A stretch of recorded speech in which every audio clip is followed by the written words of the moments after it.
Trading करते समय कई बार ऐसा होता है कि आप लोग किसी सपोर्ट या रेजिस्टेंस के ब्रेकआउट होने पर स्टॉप लॉस लगाकर ट्रेड में एंट्री लेते हैं, लेकिन कुछ ही मिनट बाद प्राइस फिर से यू टर्न लेता है और सपोर्ट या रेजिस्टेंस के अंदर आ जाता है और आपके स्टॉप लॉस को हिट कर देता है, जिससे आप लोग ट्रैप हो जाते हैं और आपको लॉस हो जाता है। तो आज के इस वीडियो में हम लोग देखेंगे कि ट्रैप ट्रेडिंग क्या है, मार्केट में किस तरह के ट्रैप होते हैं और सबसे ज़रूरी ट्रैप ट्रेडिंग से हम लोग कैसे बचे, साथ ही ट्रैप ट्रेडिंग का उपयोग करके हम लोग कैसे पैसा बना सकते हैं और एक लॉस मेकिंग ट्रेडर से प्रॉफिटेबल ट्रेडर बन सकते हैं। तो अगर आप ट्रैप से बचना चाहते हैं तो इस वीडियो को लास्ट तक देखना। तो चलो सबसे पहले हम लोग समझते हैं ट्रैप ट्रेडिंग क्या है। तो ये देखो, ये 5 मिनट टाइम फ्रेम का चार्ट है जिसमें यहाँ पर एक रेजिस्टेंस लेवल है जिसे एक बड़ी सी ग्रीन कैंडल ब्रेक करती है और रेजिस्टेंस के ऊपर कुछ कैंडल बनाती है, जहां बहुत सारे रिटेल ट्रेडर इस रेजिस्टेंस के ब्रेकआउट होने पर ट्रेड में एंट्री करते हैं और यहां स्टॉप लॉस को रेजिस्टेंस के नीचे लगा देते हैं। तभी मार्केट फिर से इस रेजिस्टेंस के नीचे आ जाता है और यहां पर सभी रिटेल ट्रेडर का स्टॉप लॉस हिट हो जाता है। इसे हम लोग फॉल्स ब्रेकआउट भी कह सकते हैं, क्योंकि यहां पर ब्रेकआउट तो हुआ है लेकिन प्राइस रेजिस्टेंस के ऊपर जाने के बजाय नीचे आ गया। मार्केट में ये ट्रैप बड़े ऑपरेटर के द्वारा होता है जो रिटेल ट्रेडर का स्टॉप लॉस खाने के लिए ऐसा करते हैं। लेकिन आपके मन में ये सवाल होगा कि आखिर ये ऑपरेटर कौन होते हैं और वो ऐसा क्यों करते हैं। चलिए जानते हैं। ऑपरेटर कोई सामान्य ट्रेडर नहीं होते हैं, जिसमें बिग इंस्टीट्यूशन शामिल है, जैसे bank, FII, DII, mutual fund investor. ये लोग मार्केट में ट्रैप करते हैं जिससे वो बड़ा मुनाफा कमा सके। आम रिटेलर की तुलना में इनके पास बहुत ज्यादा पैसा होता है, जिससे वो सपोर्ट और रेजिस्टेंस पर बाय करते हैं और ब्रेकआउट करते हैं। फिर जब सभी रिटेल ट्रेडर बाय करते हैं और वहां पर लिक्विडिटी क्रिएट हो जाता है तो ये सेल करते हैं, जिससे मार्केट रिटेल ट्रेडर के साइड न जाकर ऑपरेटर के साइड चली जाती है और रिटेल ट्रेडर का पैसा ऑपरेटर ले जाते हैं, क्योंकि ट्रेडिंग में जब तक रिटेल ट्रेडर लॉस नहीं करेंगे तब तक बिग प्लेयर प्रॉफिट नहीं कर पाएंगे। इसीलिए वो रिटेल ट्रेडर को ट्रैप करने के लिए फॉल्स सिग्नल को क्रिएट करते हैं, जिसे देखकर रिटेल ट्रेडर उनके जाल में फंस जाते हैं। चलो इसे डिटेल से समझते हैं कि बिग प्लेयर रिटेल ट्रेडर को क्यों ट्रैप करते हैं। जैसे मान लो ये एक रेजिस्टेंस है और प्राइस को इस रेजिस्टेंस ने नीचे आना, लेकिन यहां पर बिग प्लेयर और रिटेल ट्रेडर दोनों एक साथ सेल करेंगे तो मार्केट तेजी से गिरेगा, जिससे मार्केट में सेलर तो बहुत सारे होंगे लेकिन बायर नहीं होंगे, जिससे मार्केट का बैलेंस बिगड़ जाएगा। क्योंकि आपको पता होगा मार्केट में सेल तभी होगा जब बायर होगा। इसका मतलब यह है कि हम लोग किसी चीज को तभी बेच सकते हैं जब उसे खरीदने वाला हो। तो यही रीजन है जिससे ऑपरेटर रेजिस्टेंस का ब्रेकआउट करते हैं, जिससे वहां पर बहुत सारे रिटेल ट्रेडर बाइंग करने लगते हैं और रेजिस्टेंस के ऊपर वॉल्यूम जनरेट होता है। सरल शब्दों में रेजिस्टेंस के ऊपर बहुत सारे बायर है जो ये सोचकर बाइंग कर रहे कि मार्केट यहां से ऊपर जाएगा, लेकिन ऑपरेटर यहां पर सेल करते हैं, जिससे उन्हें बायर मिल जाता है। क्योंकि बिग प्लेयर का माइंडसेट बाय लो सेल हाई होता है, जिससे वो मोटा पैसा बना सके। इसीलिए हम लोग जहां पर बाय करते हैं बिग प्लेयर सेल करते हैं। ट्रैप ट्रेडिंग 2 प्रकार के होते हैं। पहला, बुल ट्रैप, जब कीमत रेजिस्टेंस लेवल को तोड़ती है और ऐसा लगता है कि अब तेजी आएगी, लेकिन कीमत नीचे गिर जाती है। लेकिन कई बार ये बिग प्लेयर किसी जोन का भी ब्रेकआउट देकर ट्रैप करते हैं। जैसे ये देखो, प्राइस बहुत समय से इस ट्रेड लाइन के ऊपर चल रहा था, तभी इस ट्रेड लाइन का ब्रेकआउट होता है जहां बहुत सारे रिटेल ट्रेडर बाइंग करते हैं, लेकिन कुछ ही समय में प्राइस नीचे आ जाता है और सभी के स्टॉप लॉस को हिट कर देता है बेयर ट्रैप। जब कीमत सपोर्ट लेवल को तोड़ती है और ऐसा लगता है कि अब गिरावट आएगी, लेकिन कीमत ऊपर चली जाती है। चलो कुछ ट्रैप को देखते हैं जिससे हमारी स्ट्रेटेजी और भी क्लियर होगी। ये देखो, यहां पर एक डब्ल्यू पैटर्न बना और जैसा कि हम लोग जानते हैं कि डब्ल्यू पैटर्न में नेक लाइन ब्रेक होने पर हम लोग ट्रेड में एंट्री लेते हैं। यहां पर ब्रेक हुआ, लेकिन फिर अगली ही कैंडल एक बड़ी सी रेड कैंडल बनी और सभी का स्टॉप लॉस हंट हो गया। और इस कैंडल को भी देखने से पता चलता है कि इतनी बड़ी कैंडल सिर्फ ऑपरेटर ही बना सकता है। लेकिन सवाल यह है कि कैसे हम लोग ट्रैप ट्रेडिंग को आइडेंटिफाई करें और ट्रैप होने से कैसे बचे। तो इसके लिए हम लोगों को कुछ बेसिक पॉइंट को देखना होगा। Point number 1, volume. किसी भी ट्रैप से बचने के लिए वॉल्यूम बहुत इंपॉर्टेंट होता है, क्योंकि वॉल्यूम को देखकर हम लोग ये पता लगा सकते हैं कि किसी भी सपोर्ट या रेजिस्टेंस का ब्रेकआउट रियल है या ट्रैप है।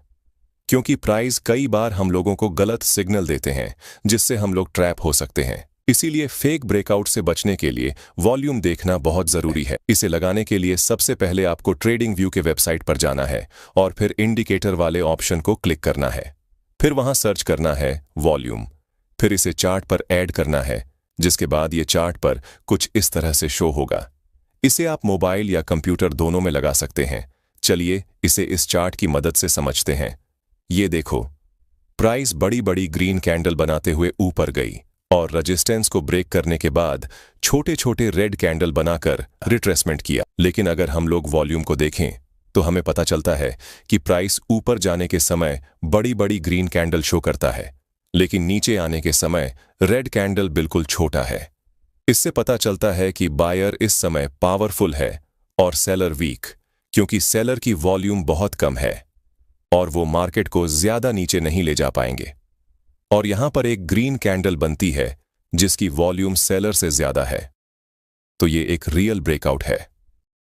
रियल ब्रेकआउट में इस चीज का ध्यान रखें, ब्रेकआउट कैंडल का वॉल्यूम हाई हो, रिटेस्ट कैंडल का वॉल्यूम लो हो, और फिर जब वहां पर ग्रीन कैंडल बने तो उसका भी वॉल्यूम हाई होना चाहिए, जिसके बाद आप यहां पर कॉल साइड की एंट्री ले सकते हैं और अपना टारगेट अगले रेजिस्टेंस तक रख सकते हैं। लेकिन जैसा कि आप लोगों को अच्छे से पता होगा कि शेयर मार्केट में कोई भी स्ट्रैटेजी 100% काम नहीं करती, लेकिन ज्यादा चांस है कि ये आपको अच्छा प्रॉफिट दिला दे और बड़े लॉस से बचा दे। अब समझते हैं फेक ब्रेकआउट को कैसे पहचाने। तो इस चार्ट को ध्यान से देखो, यहां कुछ ग्रीन कैंडल रेजिस्टेंस को ब्रेक करती हैं और फिर नीचे आ जाती हैं, और अगर हम लोग वॉल्यूम को देखें तो पता चलता है कि ब्रेकआउट कैंडल का वॉल्यूम हाई है, लेकिन साथ ही रिटेस्ट कैंडल का वॉल्यूम भी बड़ा है, और यहां पर जो ग्रीन कैंडल बनी है उसका वॉल्यूम काफी कम है और इस रेड कैंडल का वॉल्यूम ज्यादा है। मतलब बायर ग्रीन कैंडल बनाकर मार्केट को ऊपर ले जाने की कोशिश करते हैं, लेकिन यहां पर ग्रीन कैंडल की वॉल्यूम साइज काफी कम है, जिससे यह पता चलता है कि यह एक फॉल्स ब्रेकआउट का संकेत है और सेलर स्ट्रांग है। इसीलिए यह एक ट्रैप है, क्योंकि यहां पर बायर को एंट्री लेने के लिए इन्वाइट किया जा रहा है। ऐसे में आप इस स्विंग लो के ब्रेक होने पर डाउन साइड का ट्रेड ले सकते हैं, क्योंकि अगर इस कैंडल का वॉल्यूम ग्रीन कैंडल से ज्यादा हो तो ये हमारे लिए एक डाउन ट्रेड का संकेत होता है, और ऐसे में हम लोग सेल साइड में एंट्री करके अच्छा प्रॉफिट बना सकते हैं। चलो कुछ उदाहरण से रियल ब्रेकआउट और फॉल्स ब्रेकआउट को समझते हैं। ये निफ्टी का 5 मिनट टाइम फ्रेम का चार्ट है। यहां पर एक रेजिस्टेंस है, एक ग्रीन कैंडल के साथ रेजिस्टेंस का ब्रेकआउट हुआ है, और अगर तुम यहां वॉल्यूम को देखोगे तो तुम्हें पता चलेगा कि यहां पर ब्रेकआउट कैंडल की वॉल्यूम बहुत ज्यादा है। इसका मतलब यह है कि यह एक रियल ब्रेकआउट है, और यहां तुम कॉल साइड में एंट्री बना सकते हो, जिससे हम लोग पूरे ट्रेड को कैप्चर कर सकते हैं और अच्छा प्रॉफिट जनरेट कर सकते हैं। इससे हमें आसानी से ये पता चल गया कि ये एक रियल ब्रेकआउट है, कोई ट्रैप नहीं। चलो एक और उदाहरण देखते हैं। इस चार्ट को देखो, यहाँ पर एक रेजिस्टेंस है जहां एक ग्रीन कैंडल ब्रेक करती है और फिर रेजिस्टेंस के ऊपर कुछ कैंडल बनाती है। फिर से रिटेल ट्रेडर यहाँ बाय करते हैं और प्राइस फिर से रेजिस्टेंस के नीचे आ जाता है और उनका स्टॉप लॉस हिट हो जाता है। लेकिन अगर वॉल्यूम को हम लोग ध्यान से देखें, ब्रेकआउट कैंडल में ग्रीन कैंडल का वॉल्यूम काफी कम है और रेड कैंडल थोड़ा बड़ा है, जिससे पता चलता है कि सेलर की संख्या ज्यादा है, जिससे मार्केट नीचे चला जाता है। चलो अब देखते हैं कि कौन सा वो लेवल है जहां पर सबसे ज्यादा ट्रैप होता है। ये कुछ इंपॉर्टेंट लेवल है जहां आप ट्रैप से बच सकते हैं और अच्छा प्रॉफिट कर सकते हैं। पहला, प्रीवियस डे हाई और लो। जब भी मार्केट प्रीवियस डे हाई या लो को तोड़ती है तो यहां पर ज्यादा चांस होता है कि ब्रेकआउट फेल हो जाए। दूसरा, ओपनिंग डे हाई और लो। जब भी मार्केट ओपनिंग डे हाई या लो पर होती है तो ट्रैप होने का चांस ज्यादा होता है, जैसे हम लोग यहां पर देख सकते हैं। तीसरा, स्विंग लो। जैसे देखो मार्केट जब अप ट्रेंड में होता है और यहां पर सपोर्ट लेवल हो तो यहां पर हम लोग ट्रैप को देख सकते हैं। चौथा, साइकोलॉजिकल नंबर। जब मार्केट साइकोलॉजिकल नंबर पर जाता है तो भी ट्रैप होने का चांस होता है, जैसे 24,000, 24,500, 25,000। यहां ऑन प्रेटर एक्टिव होते हैं। ऐसे लेवल को जब कैंडल एक ही बार में तोड़ती है तो ज्यादा चांस होता है कि ब्रेकआउट फेल होने का, क्योंकि Indian market stop loss hunting के बेस पर ही चलती है। तो आप लोग ऐसे लेवल पर ध्यान से ट्रेड में एंट्री करें और स्टॉप लॉस लगाकर ट्रेड करें। चलो अब जानते हैं कि ट्रैप ट्रेडिंग में सही एंट्री कैसे करें। देखो, अगर प्राइस किसी इंपॉर्टेंट लेवल को एक ही बार में तोड़ दे तो समझो कि ये एक फेक ब्रेकआउट हो सकता है। ऐसे में आप लोग ब्रेकआउट फेल होने का वेट करें, फिर ट्रेड में एंट्री ले।